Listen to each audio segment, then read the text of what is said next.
It is my pleasure to be able to greet you in this opportunity of our Zoom call. And I'm pleased that I can share a reflection of something that we have been learning quite fresh in this later time here in the local community and ministry in Bucaramanga, Colombia. We have built several edifications to serve the community. One of them is the main dining room. It was built probably 15, 20 years ago.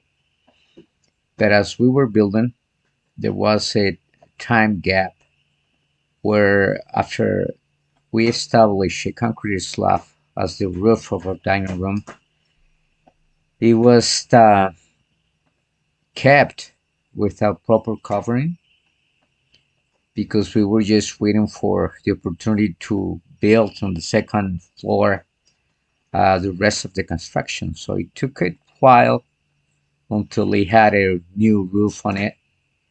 And so rain and weather were affecting the construction in a way that was not visible to us.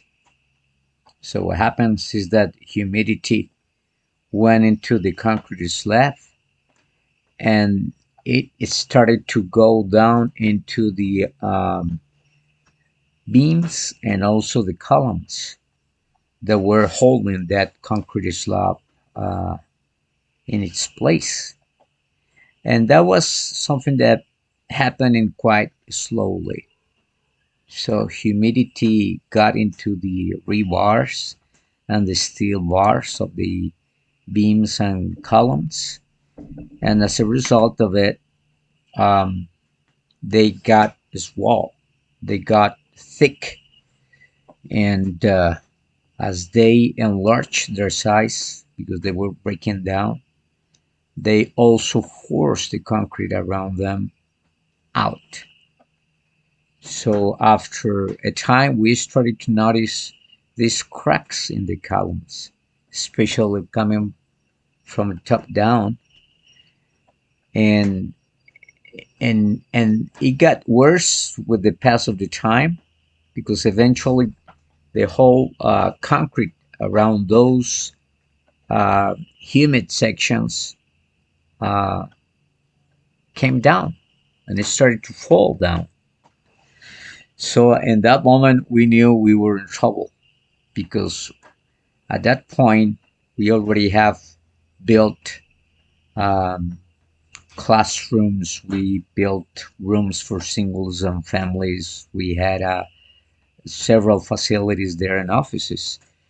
So we knew we just couldn't do something cosmetic, just painting and making it look good from the exterior, but we needed to do something deep. And so we prayed hard, and God was faithful to us, and He provided the money to start a formal study. We contracted professionals on that. Even some kids that are now civil engineers, they came to help us out, and with their companies, they did the study. Everything was surveyed, everything was measured, and then they proposed a solution for it. We knew it was going to be costly, and it was going to be a long in time. But we were decided to intervene that situation because we knew that the deterioration will ruin everything that we have done so far, and so it was not responsible to leave it as it was. And so it was this year that we started to do that, and probably Aaron will show you some of the images that I prepared to send you. And in those images, you can see how we have to go all the way down to the foundation shoes, to the concrete shoes that were holding the columns, all the way down to reinforce them with more rebars and also concrete. with a very specific combination of formula, and then stripping the column in many cases from most of the concrete that was damaged, and also cleaning up and protecting the rebars that were weakened in the process, and then installing and reinforcing all around them a new rebar steel bar structure. It was a really complete restoration time, and so we proceed column by column, beam by beam, and we have done 2/3 of the work so far. But as we were doing so, I was reminded by the Lord of what is going on with us at KKI and also in YWAM. We are trying to reinforce our foundations as we're going into a new transition time that in KKI we call it a new day for a new day, a new way for a new day. And so God is reminded us about those key principles or elements that cannot be removed. But in times that's what happened. We kind of go um, lazy, and we somehow let go. We lose track and sight of the things that have built us up. And somehow, as we are getting older, KKI getting to the 50th anniversary soon.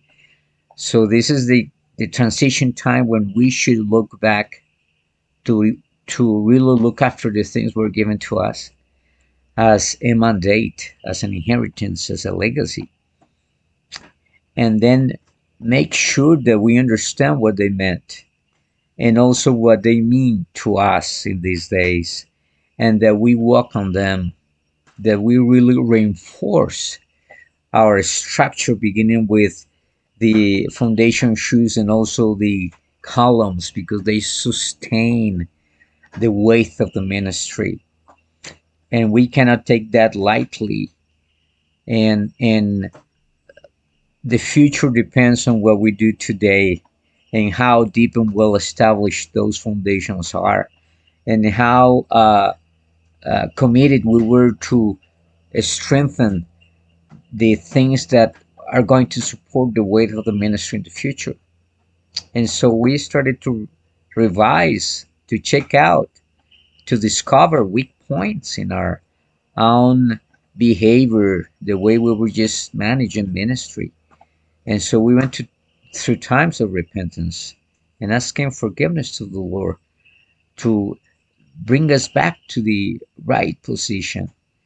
And we just confessed that we were careless in many ways and that we should take responsibility so we could be restored and still used by God according to his purposes and will.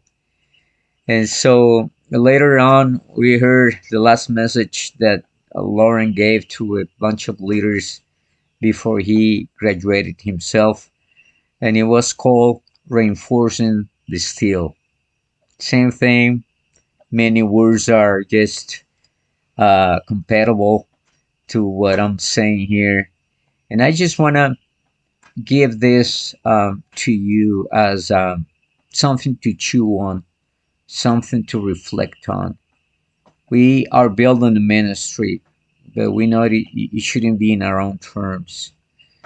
Uh, Making our own choices to pick the kind of materials we're going to build. But this is not our responsibility. We should just really lean on God's riches and promises to us. So I invite you now, as we go to the small groups, to talk about it, to reflect what it means to you individually, but also corporate in your local ministry or region, and then to propose ways that we can use to correct what may be wrong and to really strengthen what has been weakened through the years. May God bless you. It is my pleasure to share this with you.